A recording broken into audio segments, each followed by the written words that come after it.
सामईन कराम, आप सुन रही हैं एक दिलचस्प आप बीती जिसका नाम है बुत शिकन।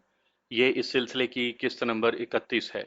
मुझे उम्मीद है आपको मेरी ये काविश पसंद आ रही होगी। आपने अगर अभी तक मेरा चैनल कहानी घर सब्सक्राइब नहीं किया तो अभी मेरे चैनल को सब्सक्राइब करके बेल नोटिफिकेशन ऑन कर लीजिए ताकि आने वाली हर नई कहानी की इत्तला बर वक्त आप तक पहुंच सके। मैंने विशाली से कहा, हम किस तरफ जा रहे हैं? क्या आगे कोई ऐसा गांव वगैरह है जहां से मुझे किसी शहर तक कोई लारी वगैरह मिल जाए? और तुम कहाँ जाना चाहोगी? क्या वापस अपने पुराने मंदिर में जाओगी? विशाली ने आह भर कर कहा, मैं अपने पुराने मंदिर में गई तो जागीरदारनी के आदमी बड़ी आसानी से वहां आकर मुझे कत्ल कर जाएंगे। तो फिर तुम कहाँ जाओगी? वो बोली, यहाँ से आगे एक जंगल है। उस जंगल में मेरी एक सहेली का गांव है। यह गांव पहाड़ियों में छुपा हुआ है। वहां से बाहर कोई नहीं आ सकता। तुम भी मेरे साथ वहां चले चलो। कुछ दिन वहां रहना। वहां से हर हफ्ते गांव की औरतें बैलगाड़ी में बैठकर अगले गांव जाती हैं। तुम उस बैलगाड़ी में सवार होकर अगले गांव चले जाना। वहां से तुम्हें काठियावाड़ जाने वाली कोई लारी जरूर मिल जाएगी। वहां शहर से लारियां आती जाती रहती हैं।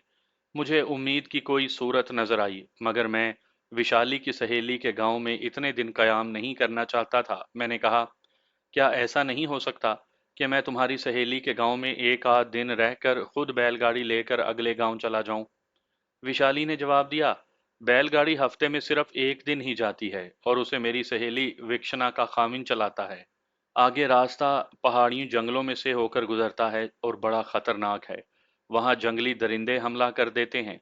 मेरी सहेली विक्षना का खामिंद जंगल के खुफिया रास्तों से वाकिफ है। वो बैलगाड़ी खुफिया रास्तों से लेकर जाता है। तुम अकेले जाओगे तो किसी शेर या बाघ का शिकार हो जाओगे। मैंने दिल में सोचा कि चलो, एक हफ्ता कोई ज्यादा मुद्दत नहीं। इतनी देर मैं विशाली की सहेली के गांव में रह लूंगा।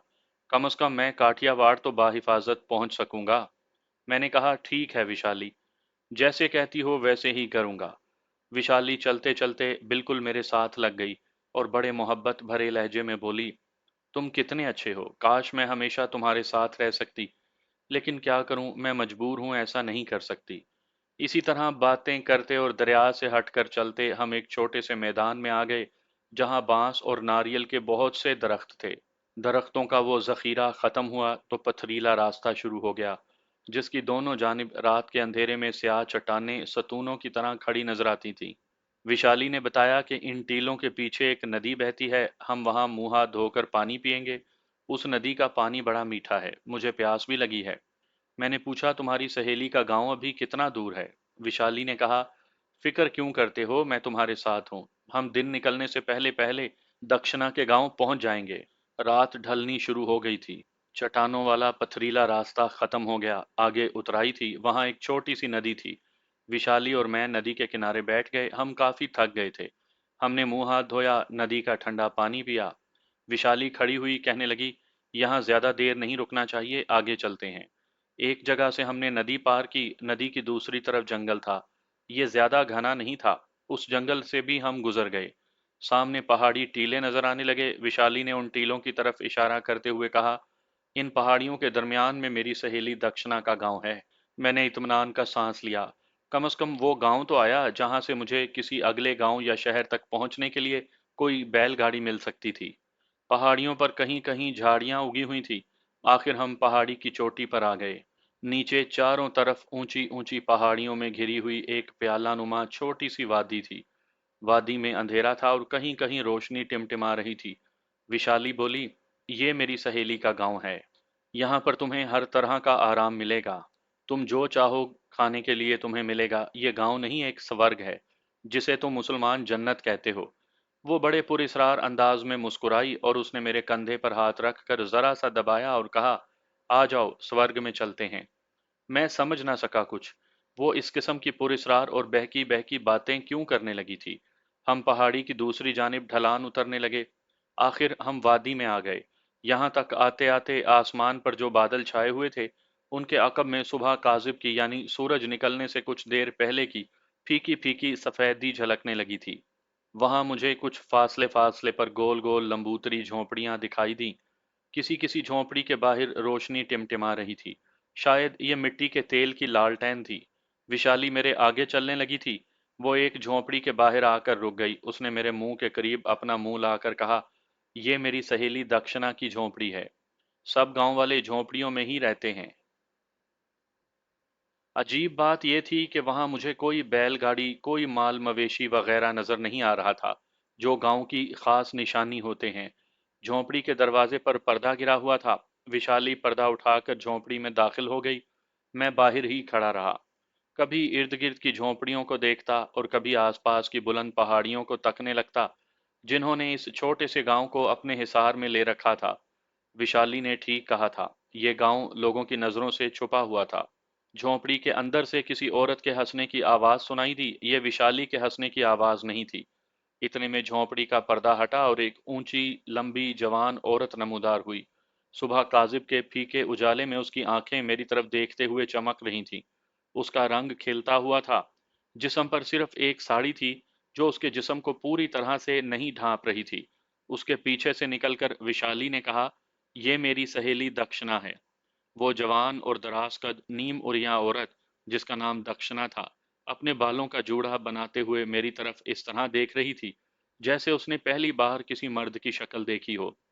विशाली ने सरसरी तौर पर मेरा उससे तारुफ करवाया। दक्षिणा ने कहा, अंदर आ जाओ, बाहर क्यों खड़े हो। उस औरत की आवाज भी बड़ी मुतरन्नम थी। वो किसी तरह भी गांव की औरत नहीं लगती थी।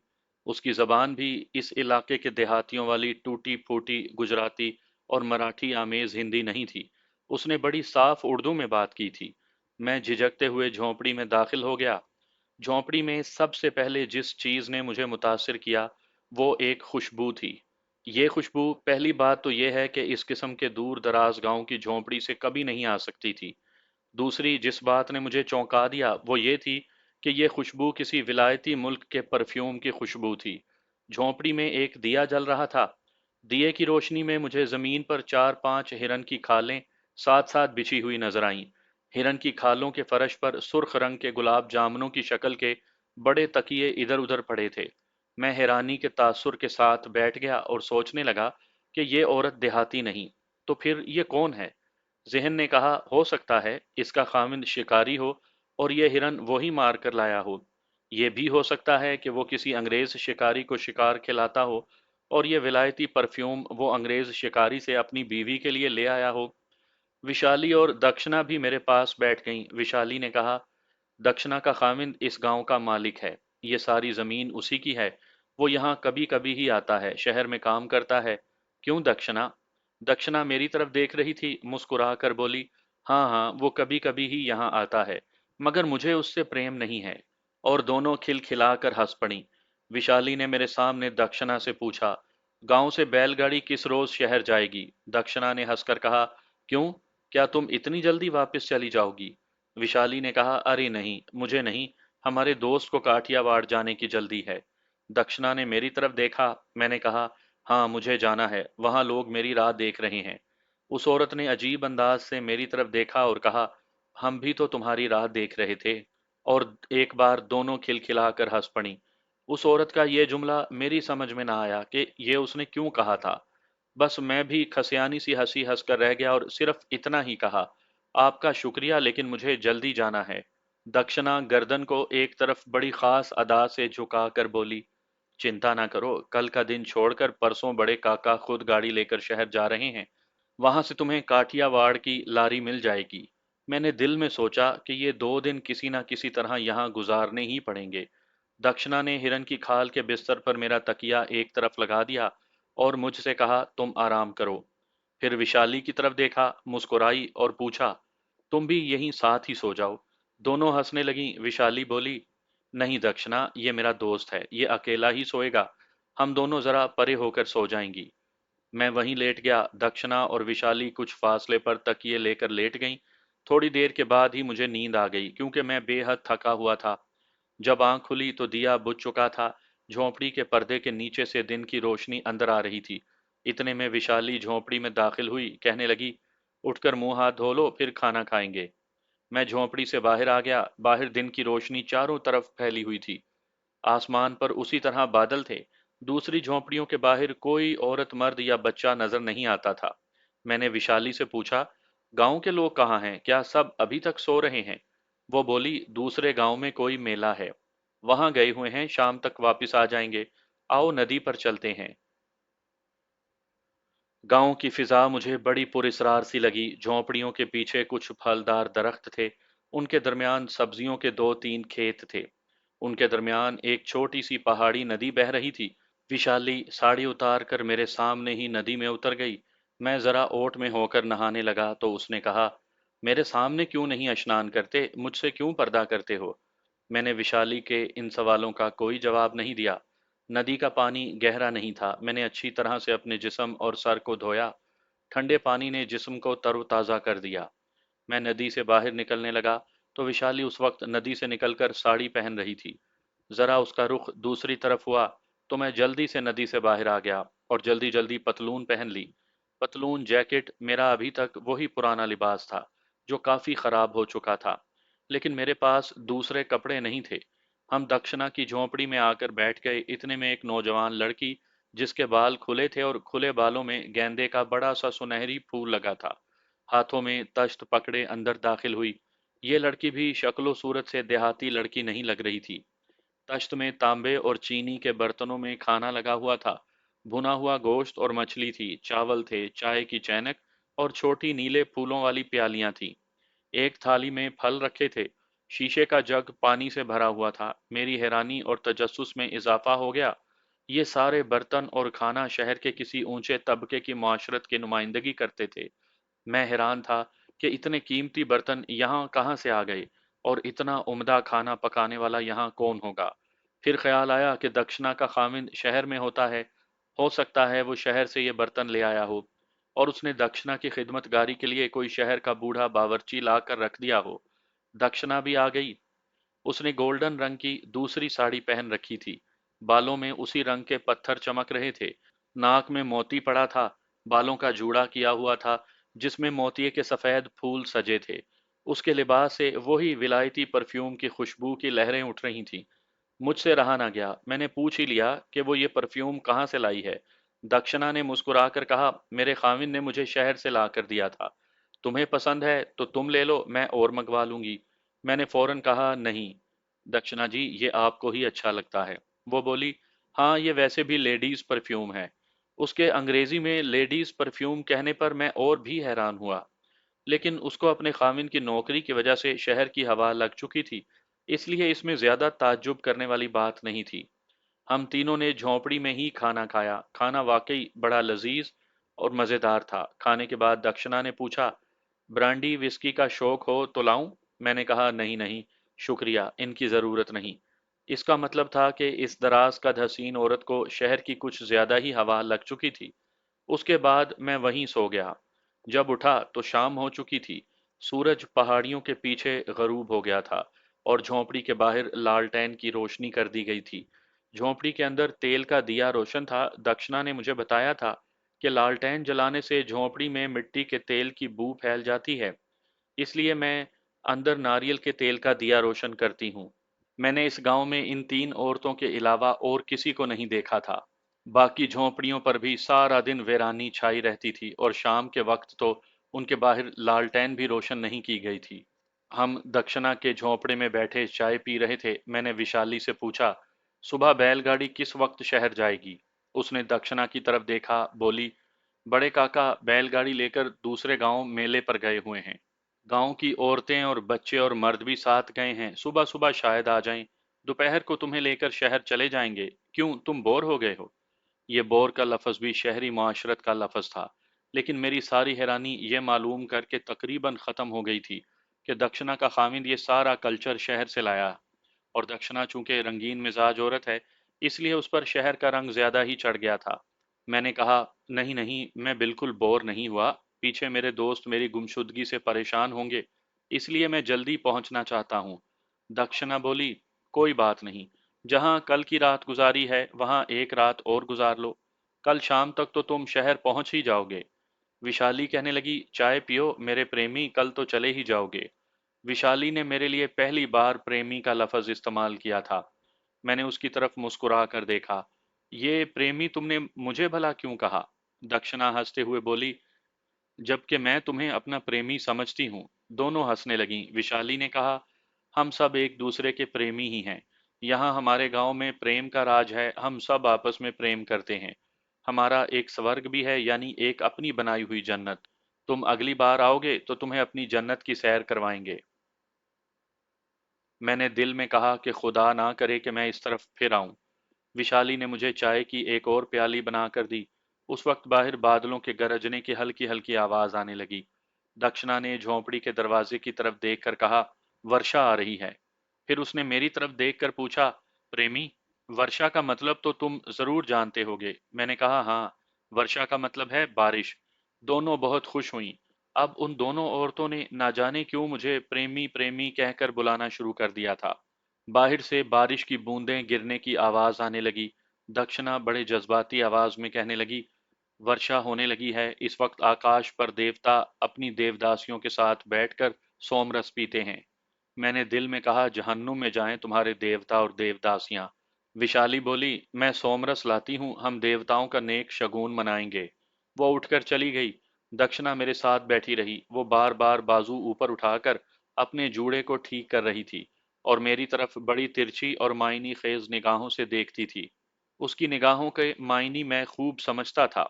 विशाली तेज तेज कदम उठाती झोंपड़ी में वापस आई तो उसके हाथ में शराब की बोतल थी। ये विलायती शराब की बोतल थी। कहने लगी, बाहर बारिश हो रही है दक्षिणा। दक्षिणा ने तेज तेज सांस लेकर कहा, सच कह रही हो मेरी जान? हाँ, खुद जाकर देख लो मेरी जान। दक्षिणा ने कहा, मैं तुम्हारे जिस्म पर हाथ फेर कर देखूंगी कि बाहर बारिश हो रही है या नहीं। मेरे पास आओ। विशाली ने बोतल रख दी और दक्षिणा के पास चली गई। दक्षिणा उसके जिस्म पर बड़े प्यार से हाथ फेरने लगी। मैंने दिल में ला हौला वला कुव्वता पढ़ी और मुंह दूसरी तरफ कर लिया। दक्षिणा ने हल्का सा कहकहा लगाकर कहा, तुम्हारा प्रेमी नाराज हो गया है विशाली। विशाली कहने लगी, मेरे प्रेमी नाराज ना होना। हम दोनों सहेलियां बारिश को बहुत पसंद करती हैं। विशाली ने सोमरस की बोतल में से थोड़ी थोड़ी शराब चीनी की प्यालियों में डाली और उसकी चुस्कियां लगाने लगीं। उन्होंने मुझे भी दी, मगर मैंने हर बार सख्ती से इनकार कर दिया। अगर बाहर बारिश ना हो रही होती तो मैं उठकर बाहर चला जाता, क्योंकि मैं वहां बैठे बैठे सख्त बोर हो गया था। फिर मैं एक तरफ सरहाने से टेक लगाकर नीम दराज हो गया। मैंने कहा कि मैं कुछ देर के लिए सो जाता हूँ। मैंने आंखें बंद कर लीं। जैसे ही मैंने आंखें बंद की मुझे कुछ होश न रहा। जब आंख खुली तो मैं यही समझा कि मैं काफी देर तक सोया रहा हूँ। सर थोड़ा थोड़ा भारी जरूर था। मेरी चारों तरफ अंधेरा था। शायद झोंपड़ी में जलता हुआ दिया बुझ गया था या किसी ने उसे बुझा दिया था। झोंपड़ी में किसी तरफ से कोई रोशनी नहीं आ रही थी। इसका मतलब था कि अभी रात का ही वक्त है। मैं उठकर बैठा। अचानक मुझे महसूस हुआ कि मैं हिरन की खाल की सख्त बिस्तर के बजाय किसी नरम रेशमी बिस्तर पर हूँ। मैंने हाथ लगाकर देखा, मेरा हाथ बिस्तर की रेशमी चादर पर फिसलता गया। फिजा में दक्षिणा के खास परफ्यूम की खुशबू बसी हुई थी, जो इस बात का सबूत था कि मैं दक्षिणा के झोंपड़े में ही हूँ। लेकिन वहां रेशमी बिस्तर कहाँ से आ गया? ये बात मेरी समझ से बाहर थी। मैंने आहिस्ता से विशाली को आवाज दी, विशाली, विशाली। किसी ने कोई जवाब नहीं दिया। मैंने बिस्तर का टटोला। मुझे बहुत जल्द एक और हैरान कर देने वाला इंकशाफ हुआ कि मैं एक नरमो नाजुक गद्दे वाले पलंग पर बैठा हूँ। मैंने पलंग के नीचे पांव रखे तो महसूस हुआ कि फर्श पर कालीन बिछा है। अंधेरा इतना था कि कोई शय दिखाई नहीं दे रही थी। इतने में किसी जानिब से हल्की हल्की मौसीकी की लहरें उभरने लगीं। मैंने गौर से सुना, ये उस जमाने की मकबूल आम अंग्रेजी गाने की धुन थी जिसे एक मशहूर अंग्रेज लड़की ने गाया था।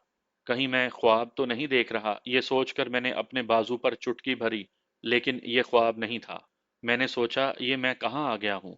विशाली और दक्षिणा मुझे कहाँ ले आई हैं? अंग्रेजी म्यूजिक आहिस्ता आहिस्ता गायब हो गया। उसकी जगह अब सितार की धुन उभरने लगी। ये हिंदुस्तानी धुन थी। अब मुझसे रहा न गया। मैं बेइख्तियार पुकार उठा, विशाली, दक्षिणा। इस बार भी किसी तरफ से कोई जवाब नहीं आया। इतने में एकदम रोशनी हो गई। मेरी आंखें चुंधिया गईं।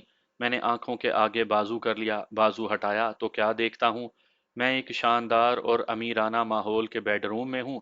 दीवारों पर रेशमी पर्दे गिरे हुए हैं। फर्श पर कीमती कालीन बिछे हैं। जिस पलंग पर मैं बैठा हुआ था वो डबल बेड था और जर्द रेशमी चादर से ढका हुआ था। दीवार पर एक उरिया औरत की तस्वीर बनी थी जो जंगल में एक तरफ दौड़ती जा रही थी और उसके पीछे एक शेर लगा हुआ था। मेरी समझ में ना आया कि मैं कहाँ आ गया हूँ। मैं तो दक्षिणा के झोंपड़े में सोया था।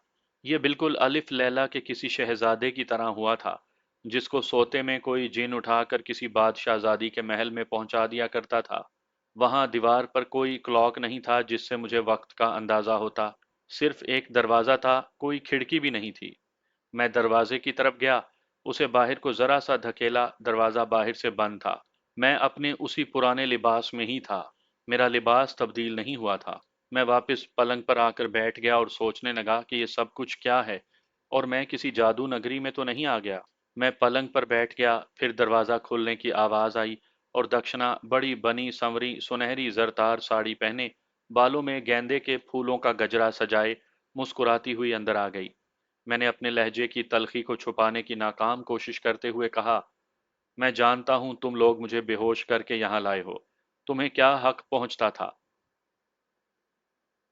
दक्षिणा बड़ी दिलरुबाई के साथ चलती मेरे पास आकर पलंग पर बैठ गई और शीरीं लहजे में बोली, प्रेमी जी, मैंने तुमसे वादा किया था कि तुम्हें अपने स्वर्ग की सैर करवाऊंगी। मैं तो तुम्हें स्वर्ग की सैर करवाने लाई हूँ। आज का दिन हमारे स्वर्ग में गुजार लो, सारी जिंदगी याद करोगे। कल चले जाना, मैंने तुम्हें जाने से रोका तो नहीं। मैंने कहा, मैं तुम्हारे स्वर्ग की सैर नहीं करना चाहता, मैं अभी वापस जाना चाहता हूँ। दक्षिणा ने मेरा हाथ अपने हाथ में लेना चाहा। मैंने हाथ पीछे खींच लिया। प्रेमी, मुझसे नाराज हो गए? मैंने सर्द लहजे में कहा, मुझे प्रेमी श्रेमी मत कहो। मैं किसी का प्रेमी नहीं, मैं जा रहा हूँ। मैं उठकर दरवाजे की तरफ बढ़ा तो वो पलंग पर ही बैठी रही। वहीं से बोली, तुम इस वक्त हमारे स्वर्ग में हो, जो जमीन से बहुत ऊपर, बादलों से भी ऊपर परलोक में है। यहाँ तो देवता और देवदासियां ही रहती हैं। तुम बड़े खुशकिस्मत हो कि मेरे साथ यहाँ आए हो। अब तुम मेरे साथ ही वापस जा सकते हो। अकेले जाओगे तो बादलों में लुढ़क कर हजारों फुट की बुलंदियों से जमीन पर गिर पड़ोगे। मैंने उसकी बातों पर कोई ध्यान नहीं दिया और खुले दरवाजों में से बाहर निकल गया। जैसे ही मैं बाहर निकला, सामने सफेद और सुनहरी रंग के बादल ही बादल दिखाई देने लगे। मैं खौफजदा होकर वहीं रुक गया। बादल आहिस्ता आहिस्ता एक तरफ चले जा रहे थे। मैंने नीचे झुककर देखा। मुझे बादलों के दरमियान में से नीचे छोटे छोटे पहाड़ और स्याह धब्बों की तरह दरख्तों के झुंड नजर आए।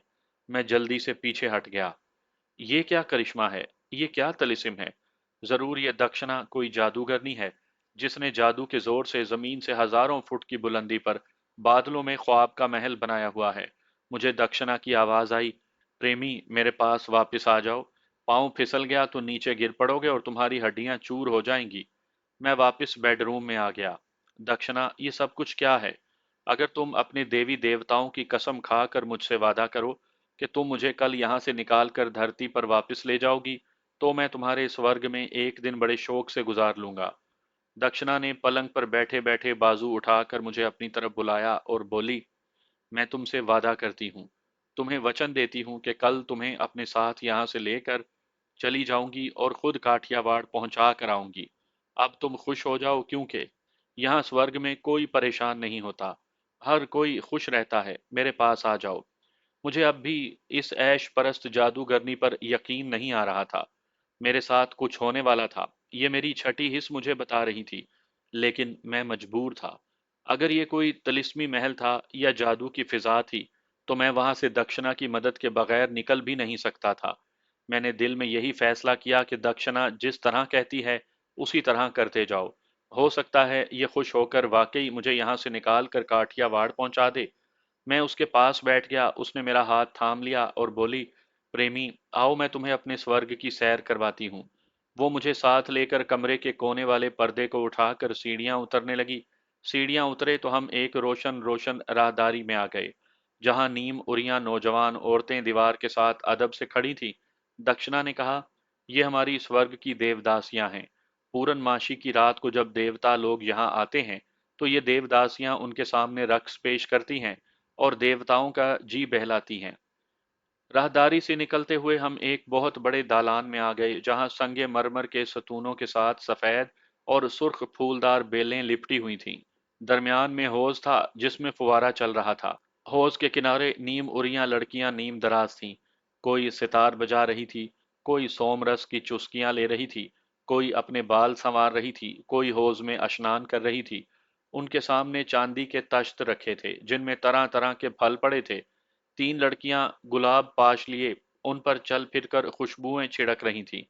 दक्षिणा मुझे लेकर संगे मरमर के एक बेंच पर बैठ गई। दालान की छत नीली थी जिसमें सितारे बने हुए थे। दक्षिणा कहने लगी, ये हमारे स्वर्ग का एक बाग है। हमारे स्वर्ग में इसी तरह के कितने ही बाग हैं। मैंने कहा, मैं देख रहा हूं कि तुम्हारे स्वर्ग में सिर्फ देवदासियां ही हैं, मर्द देवता कहीं भी नहीं। दक्षिणा ने मेरी तरफ मुस्कुरा कर देखा, कहने लगी, तुम ही इस स्वर्ग के मर्द देवता हो, क्या तुम नहीं हो? मैंने कहा कि मैं तो आम दुनियादार इंसान हूँ। सुना है तुम्हारे देवता आधे आदमी और आधे जिन भूत होते हैं। दक्षिणा ने कहा, आहिस्ता आहिस्ता सारी बातें तुम्हारी समझ में आ जाएंगी। मैंने कहा, मैं फिर तुम्हें याद दिलाना चाहता हूं कि तुमने मुझे वचन दिया है कि तुम मुझे कल यहां से जमीन पर ले जाओगी। वो बोली, मुझे याद है, आओ मेरे साथ, मैं तुम्हें स्वर्ग का दूसरा बाग दिखाती हूँ। हम वहां से निकलकर एक दूसरे दालान में आ गए। यहाँ भी पहले दालान की तरह औरतें हौज के गिर्द बैठी थीं। कुछ नहा रही थीं। फर्क सिर्फ इतना था कि उन औरतों के जिस्म पर कोई लिबास नहीं था। मैंने दक्षिणा से कहा, इन्होंने कपड़े क्यों नहीं पहने? वो बोली, ये स्वर्ग का वो बाग है जहां औरतों के जिस्मों से उनके पाप झड़ जाते हैं। मुझे ये सब खराफात लग रही थी, लेकिन मैं अंदर से हैरान जरूर था कि अगर ये सब कुछ तिलिस्म है या नजरबंदी का करिश्मा है, तो ये औरत दक्षिणा बड़ी ही जबरदस्त जादूगरनी है। मैं इस वक्त उसके रहमो करम पर था। मुझे उससे खौफ महसूस होने लगा। वो मेरे साथ कुछ भी कर सकती थी। मैं यही सोच रहा था कि उस औरत की थोड़ी थोड़ी खुशामद करते रहना चाहिए। ये अगर नाराज हो गई तो मुझे बेहोश करके यहाँ तिलिस्मी दुनिया में लाई है, तो यहाँ से किसी दूसरी दुनिया में भी पहुंचा सकती है। मैंने मौजू बदलते हुए पूछा, विशाली कहाँ है? वो यहाँ नजर नहीं आती। दक्षिणा ने बुरा सा मुंह बनाकर कहा, तुम उसको क्यों याद करते हो? क्या तुम उससे प्रेम करते हो? मैंने कहा, बिल्कुल नहीं, मैं विशाली से बिल्कुल प्रेम नहीं करता। दक्षिणा ने मेरी गर्दन में बाजू डाला और पूछा, तो फिर किससे प्रेम करते हो? मैंने उसको खुश करने के ख्याल से कह दिया, तुमसे। दक्षिणा ने जैसे बेइख्तियार होकर मेरा मुंह चूम लिया, कहने लगी, मेरे साथ आओ, मैं तुम्हें नाग देवता के स्वर्ग की सैर करवाती हूँ। वो मुझे एक नीम रोशन राहदारी में से लेती हुई एक और दालान में ले गई। वहां जो मंजर मैंने देखा, उसे देखकर एक बार तो मेरे जिस्म के सारे रोंगटे खड़े हो गए। वहां भी एक हौज था जिसके किनारे की रविशों पर कालीन बिछे थे। कालीनों पर उरियां, नीम उरियां औरतें बाल खोले सांपों को हाथों में लिए उन्हें प्यार कर रही थीं। वो सब नीम दराज थीं और कुछ सांप उनके जिस्मों पर भी रींग रहे थे। दक्षिणा ने कहा, ये नाग देवता की देवदासियां हैं। ये नाग देवता की पूजा कर रही हैं। दक्षिणा कालीन पर बैठ गई। उसने मुझे अपने पास बिठा लिया। फिर उसने एक औरत को इशारा किया। वो औरत सांप लिए दक्षिणा के पास आ गई। एक सांप उसकी गर्दन में लिपटा हुआ था, एक सांप उसके हाथ में था। उसने दक्षिणा को झुककर प्रणाम किया। दक्षिणा ने कहा, नाग देवता मुझे दे दो। औरत ने सांप दक्षिणा को दे दिया। सांप दक्षिणा की कलाई से लिपट गया। फिर अचानक सांप फन उठाकर अपनी लाल लाल आंखों से मुझे घूरने लगा। इस वक्त मुझे ख्याल आया कि इस सांप ने मेरे जिस्म से निकलने वाली सांप की बू को महसूस कर लिया है, और हो सकता है कि इसने पहचान भी लिया हो कि मैं कभी कभी सांप का रूप इख्तियार कर लेता हूँ। दक्षिणा भी सांप को गौर से देखने लगी। उसने मुस्कुराकर पूछा, प्रेमी, तुम नाग देवता को पसंद आ गए हो। देखो, नाग देवता कितनी मोहब्बत से तुम्हारी तरफ देख रहा है। लो, तुम भी नाग देवता को प्यार करो। उसने सांप को मेरी तरफ बढ़ाया तो सांप ने जोर से फुनकार मारी और अपना फन पीछे कर लिया, जैसे मेरे पास आते हुए घबरा रहा हो। मैं समझ गया था कि सांप ऐसा क्यों कर रहा है, मगर यह बात दक्षिणा की समझ में नहीं आ सकती थी। वो कुछ हैरान जरूर हुई, कहने लगी, तुम मुसलमान हो, शायद इसलिए नाग देवता तुम्हारे करीब नहीं जाना चाहता। उसने सांप को अपने मुंह के पास लाकर कहा, नाग देवता, मुझे अपना सोमरस चखाओ, मैं तुम्हारी देवदासी दक्षिणा हूँ। सांप बार बार अपनी जबान बाहर निकाल रहा था। ये सांप की आदत होती है। दक्षिणा ने अब अपनी जबान बाहर निकाल ली थी। फिर उसने सांप की जबान अपनी जबान के साथ लगा दी। सांप ने फुंकारते हुए जैसे दक्षिणा की जबान पर डस दिया था, मगर दक्षिणा ने किसी किस्म की तकलीफ का इजहार नहीं किया। मैंने उसकी जबान से सुर्ख खून के तीन चार कतरे निकलकर उसके होंठों से बहते देखे। खौफ की सर्द लहर मेरे जिस्म में दौड़ गई। दक्षिणा अपनी जबान होंठों पर फेर कर खून के कतरे पी गई। उसने सांप करीब खड़ी औरत के हवाले करते हुए कहा, नाग देवता की जय हो, इसको ले जाकर अपना दूध पिलाओ। औरत ने सांप को अपने सीने से लगा लिया और झुककर प्रणाम करती वापस चली गई। दक्षिणा पर कुछ नशा सा तारी हो गया था। वो सर को आहिस्ता आहिस्ता दाएं बाएं हिला रही थी। मैं उसे हैरानगी से देख रहा था। दक्षिणा ने मेरा हाथ अपने हाथ में ले लिया। उसका हाथ बहुत गर्म था। मैंने कहा, दक्षिणा तुम्हें तो बुखार है। वो हंस पड़ी, कहने लगी, ये प्रेम का बुखार है मेरे प्रेमी। आओ मेरे साथ, मैं तुम्हें नाग देवता का रक्स दिखाऊंगी। वो मुझे दालान से गुजारती एक कमरे में ले आई। इस कमरे में नाग देवता की मूर्ति दीवार में लगी थी। मूर्ति सांप की थी, जिसका फन ऊपर को उठा हुआ था। मूर्ति के आगे थाली में दिए रोशन थे। थाली में फूल भी रखे थे। फर्श पर कालीन बिछे थे। मैं हैरान था कि इतने सारे कालीन यहाँ कहाँ से आए होंगे। दीवार के साथ तख्त बिछा था, जिस पर गाव तकिए लगे थे। तुम तख्त पर बैठ जाओ, मैं नाग देवता का रक्स करूंगी, नाग देवता की पूजा करूंगी। मैं बेदाम गुलाम की तरह उसके हुक्म पर अमल करते हुए तख्त पर आकर बैठ गया। यहाँ दीवार में से बाहर निकले हुए छोटे से तख्ते पर 3 दिए रोशन थे। उसके सिवा वहां और कोई रोशनी नहीं थी। फिजा बड़ी ख्वाब आलूद थी। फिजा में अजीब किस्म की सर को बोझल कर देने वाली खुशबू थी। दक्षिणा नाग की मूर्ति के आगे जाकर दोजानो होकर बैठ गई। उसने दोनों हाथ जोड़ रखे थे। वो मुंह में कुछ पढ़ती रही। फिर उसने मूर्ति के आगे माथा टेका और उठ खड़ी हुई। इसके साथ ही उसने अपना लिबास उतारकर नाग मूर्ति के आगे रख दिया और जूड़ा खोलकर बालों को एक झटके से बिखरा दिया। या अल्लाह खैर, ये मेरे साथ तकदीर क्या मजाक कर रही है। दक्षिणा ने नाग रक्स शुरू कर दिया। वो अजीबो गरीब अंदाज में रक्स कर रही थी। कभी नागिन की तरह उसके मुंह से फुंकार की आवाज निकलती और वो मूर्ति को डसने के लिए आगे बढ़ती। कभी अपने सर को पीछे की तरफ ढलका लेती, कभी कालीन पर लेटकर सांप की तरह रेंगने लगती। मैं बुत बना उसे तक रहा था और सोच रहा था कि ये औरत मुझे जिस तिलिस्मी दुनिया में ले आई है, शायद ये मुझे यहाँ से कभी वापस नहीं जाने देगी। मुझे वहां अभी तक कोई दूसरा मर्द नजर नहीं आया था। दक्षिणा ने रक्स करते करते मेरी तरफ पलट कर देखा। मुझे दूर से महसूस हुआ जैसे उसकी सुर्ख आंखों में चिंगारियां फूट रही हों। मैं उसे हलाक भी नहीं कर सकता था। मैं बिल्कुल नहीं जानता था कि यहाँ से वापसी का रास्ता कौन सा है। मुझे वहम होने लगा था कि मुझ पर तिलिस्म किया गया है और मैं वाकई बादलों में तैर रहा हूँ। खुदा जाने ये वहाँ की फिजा का असर था या क्या था। दक्षिणा उठकर सांप की तरह बल खाती मेरे पास तख्त पर आ गई और उसने वहशियाना अंदाज में मुझे बालों से पकड़कर जोर से नीचे खींचा और तख्त पर गिरा दिया। मैंने फौरन उसके हाथों को जोर से झटका दिया और उसकी गर्दन को दोनों हाथों में दबोच लिया। दक्षिणा मुस्कुरा रही थी। उस पर मेरे तशद्दुद का उल्टा असर हुआ था। इस मनहूस कमरे में बड़ी नागवार बू फैली हुई थी। इस नागवार बू में इजाफा हो रहा था, जिसकी वजह से मेरा सर चकराने लगा था। मेरी ताकत जैसे खत्म हो रही थी। मैं बाजू ऊपर उठाता तो वो थोड़ी देर के बाद अपने आप नीचे गिर पड़ता। इतने में मैंने देखा कि विशाली भी कमरे में आ गई। वो भी दक्षिणा के साथ मिल गई। अब उन दोनों औरतों ने मुझ पर तशद्दुद करना शुरू कर दिया।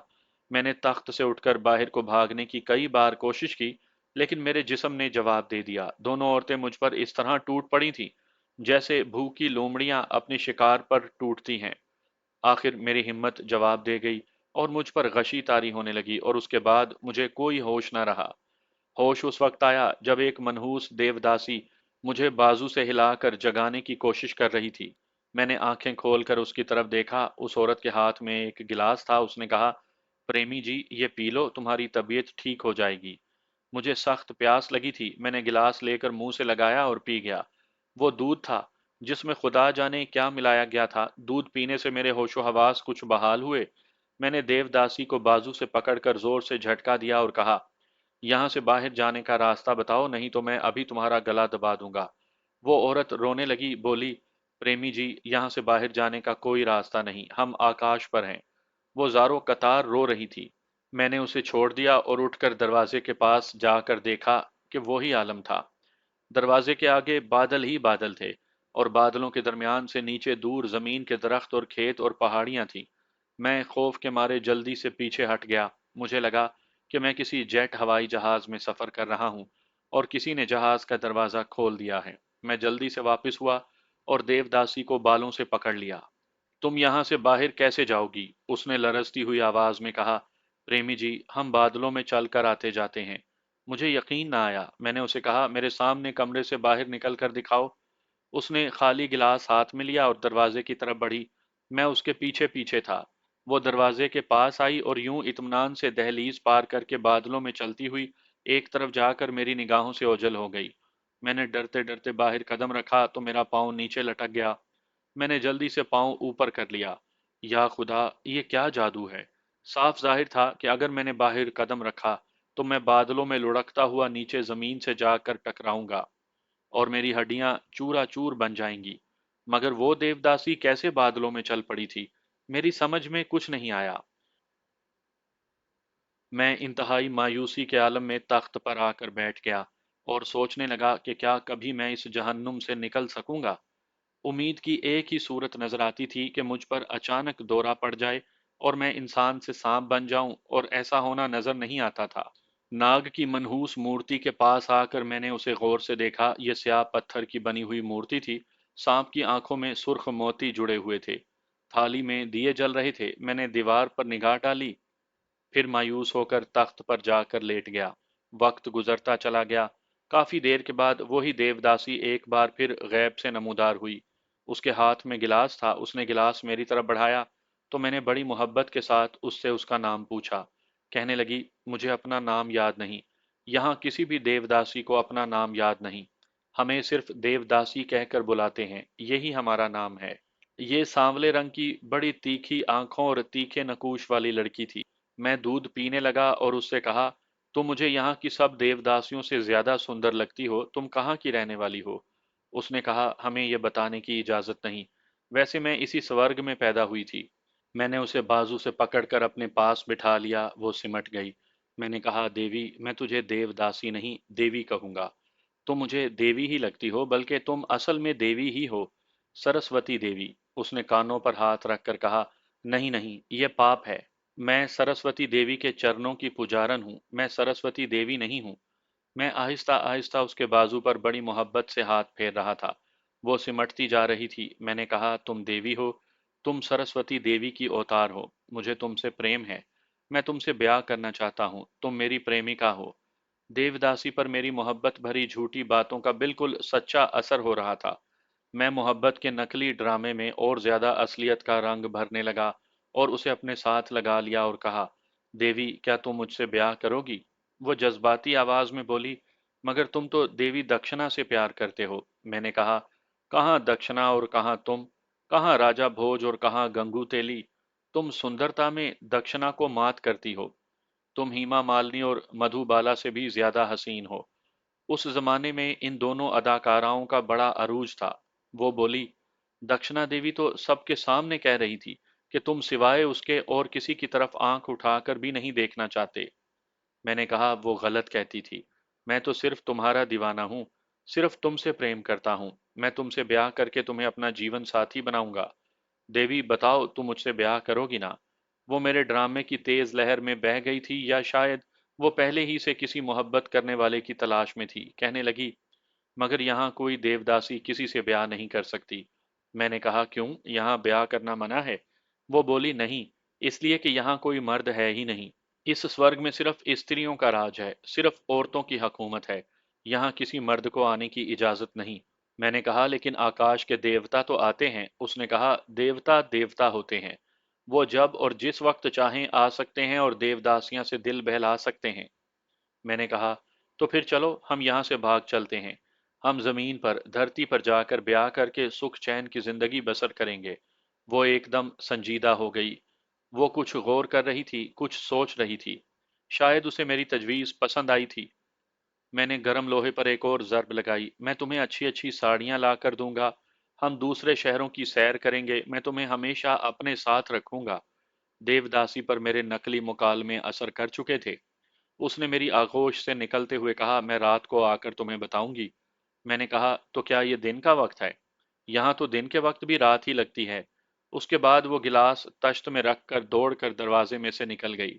मुझे लगा जैसे उसने दरवाजे में से बाहर बादलों में छलांग लगा दी हो। मैं सोच में पड़ गया, क्या ये लड़की अपने फैसले को तब्दील तो नहीं कर देगी? कहीं ये दक्षिणा या विशाली को बता तो नहीं देगी कि मैं वहां से फरार होने का मंसूबा बना रहा हूँ? अगर उसने इन दोनों में से कोई हरकत ना की, तो क्या उसमें इतनी ताकत है कि वो मुझे यहाँ से बाहर निकाल सके? वो तो खुद कह रही थी कि हम यहाँ से बाहर नहीं निकल सकती। वो तो खुद मुझे अपनी तरह बेबस लग रही थी। मेरे जहन में तरह तरह के ख्याल आ रहे थे। वो ये कह गई थी कि रात को आएगी, इसका मतलब था कि ये दिन था। मैं उठकर दरवाजे पर गया, उसे खोलकर नीचे देखा। बाहर उसी तरह बादल ही बादल थे, और बादलों के शिगाफ में से कहीं कहीं नीचे बहुत दूर जमीन पर खेतों और पहाड़ियों पर धूप चमकती दिखाई दे रही थी। ऐसा मंजर हवाई जहाज में से नजर आया करता है। मुझे ख्याल आया कि कहीं ये मेरी नज़र का धोखा ना हो, कहीं इन लोगों ने यहाँ मेरी नज़रबंदी ना कर दी हो। मैं दरवाजे की दहलीज के पास जरा पीछे हटकर बैठ गया और अपना हाथ नीचे डालकर हिलाया। बाहर वाकई खला था, कोई फर्श या राहदारी वगैरह नहीं थी। मुझे एक ख्याल आ गया। मैंने तख्त पर से एक तकिया उठाकर और उसे दरवाजे के बाहर गिरा दिया। तकिया नीचे जमीन की तरफ जाने के बजाय बाहर इसी तरह पड़ा रहा जैसे फर्श पर गिरा हो। मैंने हाथ आगे करके तकिए को पकड़ा और उसे अपनी तरफ खींच लिया। या खुदा, ये क्या माजरा है? तकिए को कैसे फर्श मयस्सर आ गया?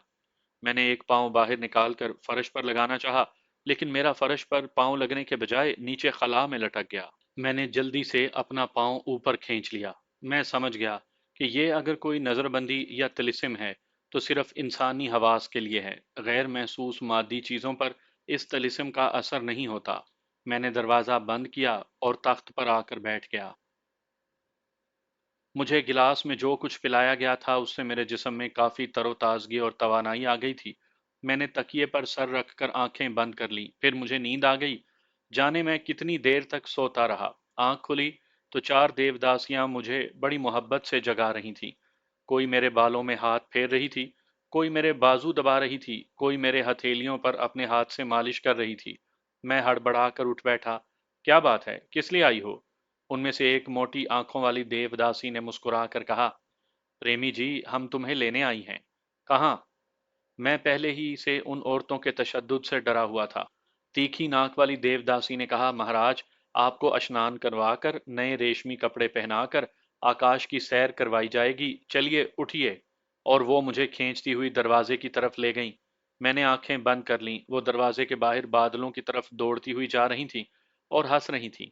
उन्होंने मुझे भी अपने साथ दरवाजे से बाहर खींच लिया। मेरी आंखें बंद थीं, मेरे हलक से खौफ के मारे हल्की सी चीख निकल गई। लेकिन इसके साथ ही मेरे पांव जमीन से टकरा गए और मैंने आंखें खोल दी। देखा कि मैं एक नीम रोशन राहदारी में से गुजर रहा था। देवदासियां मुझे खींचती हुई एक कुशादा हाल कमरे में ले गईं, जहां दीवारों पर केसरी रंग के रेशमी पर्दे गिरे हुए थे।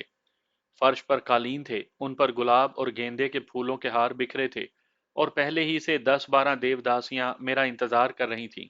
उन्होंने मुझे कालीन पर गिरा दिया और आन की आन में मुझ पर भूखी लोमड़ियों की तरह टूट पड़ी। उसके बाद मेरा क्या हाल हुआ, मैं बयान नहीं कर सकता। बस यूं समझ लें कि मुझ पर इस कदर तशद्दुद किया गया कि मैं बिल्कुल अधमुआ होकर नीम बेहोश हो गया। उसके बाद भी उन लोमड़ियों ने मुझे माफ ना किया और मुझ पर अपना तशद्दुद जारी रखा। मेरे हवास जवाब देने लगे थे। आखिर मुझसे बर्दाश्त ना हो सका और मैं बेहोश हो गया। किसी ने मुझे कंधे से हिलाया, प्रेमी उठो, मेरे प्रेमी उठो। मैंने आंखें खोली। वही तीखे नैन नक्श वाली देवदासी मुझ पर झुकी हुई थी। मैं जल्दी से उठकर बैठा तो मेरा सर चकरा गया। मैंने आंखें बंद कर लीं। देवदासी मेरे सर को दबाने लगी। फिर उसने करीब रखा हुआ गिलास वाला दूध मेरी तरफ बढ़ाकर कहा, इसको पी लो, फिर हम यहाँ से निकलेंगे। ये सुनकर मेरे तन नातवा में जैसे जान पड़ गई। मैं जल्दी से दूध वाला गिलास चढ़ा गया और देवदासी से कहा, जल्दी चलो। वो उठकर दरवाजे पर गई, बाहर झांक कर राहदारी में देखा, वापिस आकर कहने लगी, आ जाओ, इस वक्त सब सो रहे हैं। उसने मेरा हाथ पकड़ा। हम नीम रोशन राहदारी में से तेज तेज कदमों से चलने लगे। राहदारी एक जगह घूमी तो सामने दीवार आ गई। देवदासी ने आगे बढ़कर फर्श से एक तख्ता ऊपर उठाया। नीचे सीढ़ियां थीं। मैं उसके साथ नीचे उतर गया। ये कोई तहखाने का गार था। वहां अंधेरा था। देवदासी मेरा हाथ थामकर मुझे अपने साथ चला रही थी। एक जगह रोशनी दिखाई दी। हम एक और राहदारी में आ गए। यहाँ दीवार पर कहीं कहीं लालटेन रोशन थी। देवदासी ने आहिस्ता से कहा, खबरदार, पाँव की आहट पैदा ना हो। मैं पाँव दबा दबा कर चलने लगा। राहदारी एक दालान के दरवाजे पर जाकर खत्म हुई। आगे दालान में कालीनों पर जगह जगह उरियां और नीम उरियां देवदासियां गहरी नींद सोई हुई थी। हम दबे पांव सतूनों के करीब से गुजर रहे थे कि अचानक हमारे पीछे किसी मर्द की आवाज बुलंद हुई, इनको पकड़ लो। इसके साथ ही सामने से 6-7 हट्टे कट्टे हबशी हाथों में स्टेन गन लिए नमूदार हुए और उन्होंने हमें अपनी हिरासत में ले लिया। पीछे से जिस आदमी ने आवाज दी थी वो भी आ गया। हट्टा कट्टा हबशी था, सर पर तोते की परों वाली टोपी थी, एक ब्रेन गन कंधे से लटकी हुई थी और एक स्टेन गन उसके हाथों में थी। उसी वक्त मेरे और देवदासी के हाथ रस्सी से पीछे बांध दिए गए और सिपाही हमें खींचते हुए एक कोठड़ी में ले आए। कोठड़ी में अंधेरा था, उन्होंने बाहर से ताला लगा दिया। मुझे देवदासी के होले होले सिसकियां लेने की आवाज आई। मैंने उसे हौसला देने की कोशिश की। देवी, घबराओ नहीं, हम यहाँ से भाग जाएंगे, खुदा जरूर हमारी मदद करेगा। मैंने यूं ही उसे और कुछ अपने आप को तसल्ली देने के ख्याल से ये जुमला कह दिया था, वरना वहां से फरार नामुमकिन लगता था। हम अंधेरे में बेबसी की हालत में बैठे रहे। खुदा जाने कितना वक्त गुजर गया होगा कि बाहर कदमों की चाप सुनाई दी। दरवाजा खुला, राहदारी की हल्की सी रोशनी अंदर आई। ये 4 हबशी थे, उन्होंने स्टेन गन हाथों में ले रखी थी। हमें कोठड़ी में से घसीट कर निकाला गया और एक कमरे में ले गए। उस कमरे में दक्षिणा एक शानदार बड़ी कुर्सी पर बैठी थी। उसके पीछे 2 देवदासियां खड़ी मोर के परों को मोरछल हिला रही थीं। उसने मुझे और देवदासी को कहर भरी नजरों से देखा और हबशी सिपाहियों से कहा, इन दोनों ने स्वर्ग के असूलों को तोड़ा है, इन्होंने महापाप किया है, इन्हें इनकी सजा मिलकर रहेगी। देवदासी सजदे में गिर पड़ी और गिड़गिड़ा कर कहने लगी, महामैया, मुझ पर रहम करो, मुझे माफ कर दो, मुझसे भूल हो गई, मुझ पर दया करो। दक्षिणा की आंखों से चिंगारियां फूट रही थीं। वो मुझे भी नहीं पहचान रही थी। उसने एक हाथ ऊपर उठाकर हमारी मौत का हुक्म सादिर किया, कहने लगी, इन दोनों को महानाग की गार में फेंक दो, ले जाओ इनको। देवदासी का तो बुरा हाल था। वो रो रही थी, गिड़गिड़ा गिड़गिड़ा कर दक्षिणा से रहम की अपील कर रही थी, मगर वो उठकर वहां से जा चुकी थी। मुसल्ला हबशी हम दोनों को खींचते हुए वहां से ले गए। एक नीम तारीक राहदारी में से गुजरने के बाद सीढ़ियों के आगे एक बंद दरवाजा था। यहाँ आते ही देवदासी ने चीख मारी और गिड़गिड़ा कर हबशियों से कहा कि मुझे महानाग के गार में ना डालो, मुझे महानाग के गार में ना फेंको। मैं तुम्हारे पांव पड़ती हूँ, मैं तुम्हारे आगे हाथ जोड़ती हूँ। एक हबशी ने हमारे हाथ खोल दिए, दूसरे हबशी ने गार के दरवाजे की छोटी खिड़की जरा सी खोली और हम दोनों को बारी बारी धक्का देकर अंदर गिरा दिया और खिड़की फौरन बंद कर दी। अंदर अंधेरे में गिरते ही देवदासी की घिघी बन गई। उस पर मौत का खौफ पूरी तरह हावी हो चुका था। इतने में अंधेरे में फुंकार की आवाज आई। देवदासी ने चीख मारी और मेरे साथ लिपट गई। ये फुंकार किसी बड़े सांप की थी। मैंने फुंकार से पहचान लिया था। गार में इस बड़े सांप की एक खास किस्म की बू फैली हुई थी। गार में घुप अंधेरा था। मैं अगर सांप के रूप में होता तो अंधेरे में देख सकता था, लेकिन मैं इंसानी रूप में था। अचानक उस घुप अंधेरे में एक तरफ से हल्की सी रोशनी नमूदार हुई। देवदासी मेरे साथ लिपटी हुई थी। खौफ के मारे उसका दिल मुझे धक धक करता साफ महसूस हुआ। मेरी निगाहें उस धुंधली सी रोशनी को देख रही थी जो गार में एक तरफ नमूदार हुई थी और फैलती जा रही थी। मैंने गार के आखिरी सिरे पर एक बड़े सांप को देखा, जिसका काफी बड़ा फन खुला था। रोशनी उसकी आंखों से निकल रही थी। मैंने ऐसा सांप आज तक नहीं देखा था। सांप धीरे धीरे हमारे करीब आया और मुझसे 4-5 कदम दूर पहुंचकर रुक गया। वो कुंडली मारकर बैठ गया। उसका फन जमीन से कुछ नहीं तो 4 फुट जरूर बुलंद था। मैंने सांप को हलाक करने का फैसला कर लिया था। देवदासी मेरे पीछे सिमटी सिसकियां भर रही थी। मैंने सांप की गर्दन दबोचने के लिए एक खास पोजीशन बनाई और आगे बढ़ा ही था कि सांप ने अपना फन समेट लिया और पीछे हटने लगा। मैं समझा कि वो अपने बचाव की कोशिश कर रहा है, लेकिन अचानक सांप ने अपने मुंह को खोला और आगे को झटक दिया। उसके मुंह से स्याह रंग का एक मोती निकलकर मेरी तरफ लुढ़कता हुआ आया तो देवदासी ने फरते मुसर्रत से घबरा कर कहा, महानाग ने तुम्हें अपना दोस्त बना लिया है। उसने अपना कीमती मोहरा तुम्हें बख्श दिया है। ये मोहरा महानाग ने आज तक रात दिन पूजा करने वाले अपने पुजारियों को भी नहीं दिया। मैंने स्याह मोती, जिसको देवदासी ने मोहरा कहा था, उठाकर गौर से देखा। वो एक आम किस्म का स्याह पत्थर था, मगर उसके अंदर जैसे हल्की हल्की किरणें सी फूट रही थी। मैंने सांप की तरफ देखा। सांप ने अब अपना फन खोल लिया था। सांप ने अपने फन को यूं आगे पीछे लहराया जैसे कह रहा हो, हाँ, ये मोहरा तुम्हारे लिए है, इसे रख लो। मैंने वो मोहरा अपनी जैकेट की जेब में रख लिया। देवदासी का खौफ अब दूर हो गया था। वो हाथ जोड़े बार बार सांप के आगे सर झुकाकर कोई अश्लोक पढ़ रही थी। मैं समझ गया था कि इस सांप ने मेरे जिस्म से निकलने वाली सांप की मखसूस बू को महसूस कर लिया है और वो समझ गया है कि मैं वो इंसान हूं जो सांप भी बन सकता है या बन जाता हूं। महानाग ने अपना फन समेटा और जिधर से आया था उसी तरफ को चला गया। मैंने देवदासी से कहा, तुम्हारे महानाग ने तो हमें कुछ नहीं कहा। अब यह बताओ कि बाहर निकलने का कोई रास्ता तुम्हें मालूम है? देवदासी ने मेरे पांव छू लिए और कहने लगी, महाराज आप महानाग के अवतार हैं। महानाग ने आपको अपना मोहरा अर्पण किया है। आपके सदके मेरी जान भी बच गई। मैंने कहा, इन बातों को छोड़ो, ये बताओ यहाँ से कैसे निकलें? सांप के चले जाने के बाद गार में अंधेरा हो गया था। देवदासी कहने लगी, महाराज जिधर महानाग जी गए हैं उसी तरफ चलें, शायद उधर कोई बाहर जाने का रास्ता हो। मैं अंधेरे में दीवार का सहारा लिए जिस तरफ सांप गया था उसी तरफ चल पड़ा। देवदासी ने मेरे कंधे को पकड़ रखा था।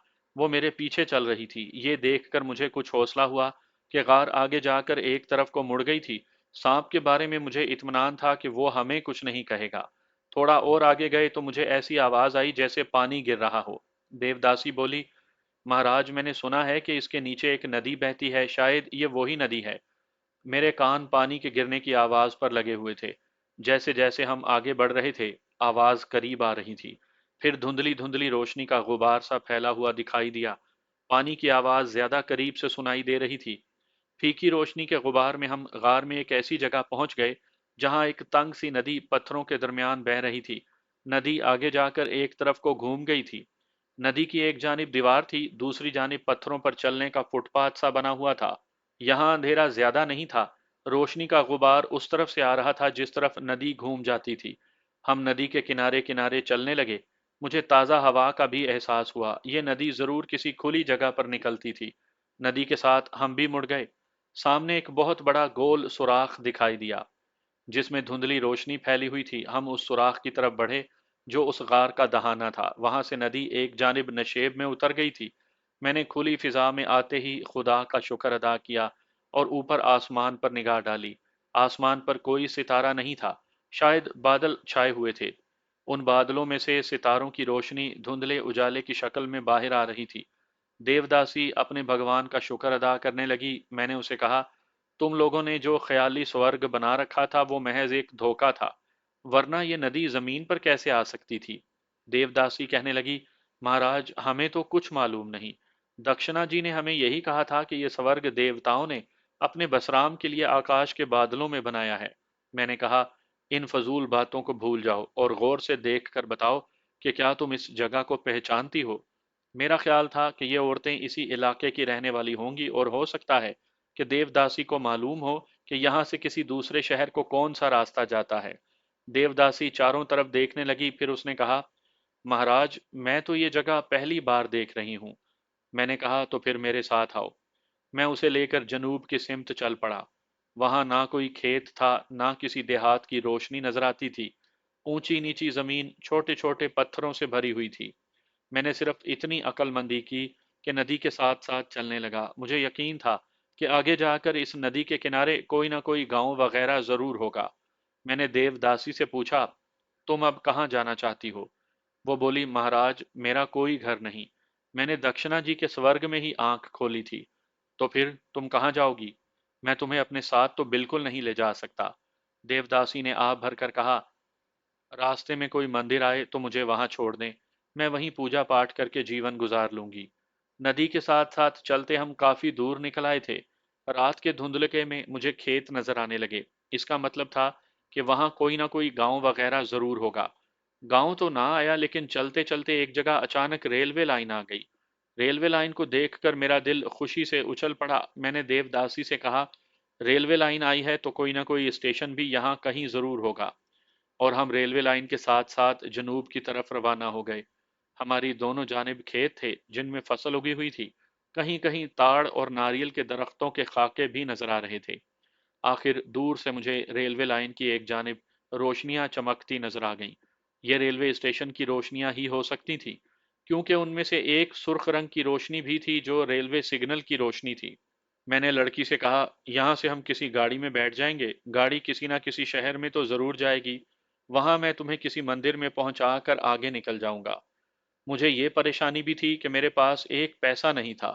ट्रेन पर किसी तरफ भी सफर करने के लिए टिकट जरूर खरीदना था। मैं अकेला होता तो बगैर टिकट भी सफ़र कर सकता था, लेकिन मेरे साथ एक औरत थी और उसका बगैर टिकट रेल में सफ़र करना मुनासिब नहीं था। मैंने यूं ही उस देवदासी से पूछा कि उसके पास कुछ पैसे होंगे। उसने कहा, हाँ महाराज, मैं हर वक्त अपने पास कुछ पैसे छुपा कर रखती हूँ। उसने साड़ी के अंदर हाथ डालकर छोटा सा रुमाल निकाला, उसे खोलकर 3 मुड़े तुड़े नोट मेरे हवाले किए। मैंने रात के धुंधलके में उन्हें आंखों के करीब लाकर गौर से देखा तो वो 50-50 के 3 नोट थे। मेरे सर से बहुत बड़ा बोझ उतर गया। मैंने एक नोट लेकर रख लिया, बाकी उसे वापस कर दिए। ये तुम अपने पास रखो।